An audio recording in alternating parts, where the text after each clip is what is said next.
Netaji school মাঠে আপাতত গাড়ি পার্কিং করা হচ্ছে না।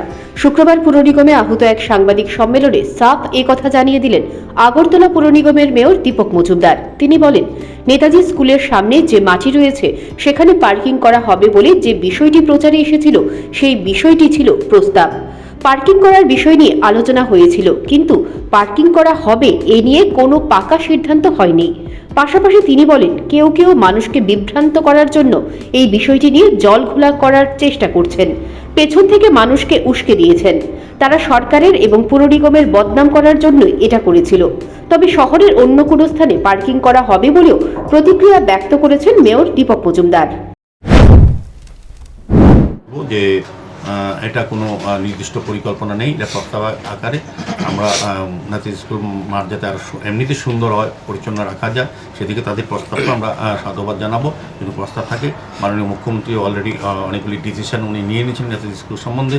যেমন বলেছি কভার ড্রেন, যেটা বহু দিনে 40 বছর ধরে হয়নি, যেটা বাউন্ডারি ওয়াল নেতাজি কোনো সীমানা ছিল না, বেদখল হয়েছিল বিভিন্ন দখলদারির কারণে, তো সেটা উন্মুক্ত করে সেখানে বাউন্ডারির ব্যবস্থা করা হচ্ছে। নেতাজি স্কুলকে সার্বিকভাবে সুন্দর করে নেতাজির যে ঐতিহ্য, নেতাজি বীর সেনানীর নামে যে আমাদের বিদ্যালয়, সেটা যাতে আরও সুন্দর ভালো থাকে সেদিকে আমাদের চেষ্টা থাকবে।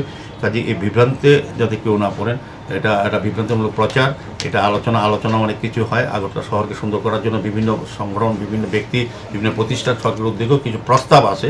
সেই প্রস্তাবগুলি যতটা করা যায় সুন্দর করা, কোনোকে ডিস্টার্ব না করে সমস্ত কিছু বজায় রেখে আমরা প্রস্তাবগুলি বাস্তবায়নের চেষ্টা করছি। সার্বিকভাবে আগরতলাকে সুন্দর করার চেষ্টা করছি, যানজট মুক্ত করার আমাদের পরিকল্পনা। বিভিন্ন পার্কিং জোন আমরা অলরেডি সিলেক্ট করেছি, কিছু কিছু জায়গায় আমরা সহযোগিতা পাচ্ছি, কিছু কিছু জায়গায় পরিকল্পিত বাধা দেওয়ার চেষ্টা করা হচ্ছে। তা আমরা চেষ্টা করব যে সবাইকে নিয়ে যাতে সুন্দরভাবে সবার জন্য আগরতলা ব্যবহার করা যায়, সুন্দর করা যায়, এবং সবার যাতে আগরতলা নিজেই বুঝে যায় এই আগরতলা আমার কিছু কর্তব্য দায়িত্ব আছে।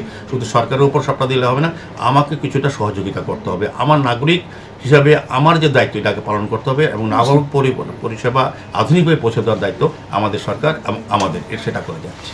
তাহলে এখন নেতাজি স্কুল মাঠের আন্ডারগ্রাউন্ডে তাহলে পার্কিং জোন হচ্ছে না? তাহলে না, প্রশ্ন নেই। আমরা তো যে কোনো কাজ করতে গেলে শুধু ন্যাশনাল কারণ আমাদের কোনো রাস্তা যখন করতে যাই, আমাদের কোনো পরিকল্পনা থাকে, এই জায়গাতে শিশু উদ্যান করবো, এই জায়গাতে পার্ক করবো, এই জায়গাতে আমরা করবো, সেগুলি এলাকা থেকে যখন আসে বা আমরা যেটা অনুভব করি, আমরা যারা দায়িত্ব নিয়েছি, কাজ করার সুযোগ আমাদের যারা শহরবাসীরা দিয়েছেন, আমাদের কিছু চিন্তা পরিকল্পনা আছে নতুন করে আগরতলাকে সাজানো।